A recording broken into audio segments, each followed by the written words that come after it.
Сегодня в городском историко-краеведческом музее прошел литературный вечер, гостями которого стали ветераны Великой Отечественной войны. Над культурной программой поработали учащиеся сосногорских школ. Так воспитанники гимназии подготовили для ветеранов презентацию, посвященную событиям военных лет.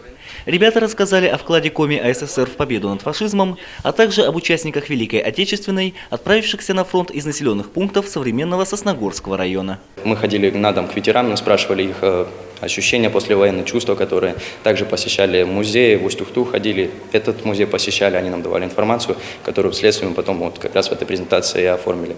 С этой презентацией мы выступали на районном мероприятии, на котором заняли 2-е место. Еще одним творческим подарком ветеранам стали стихи о войне.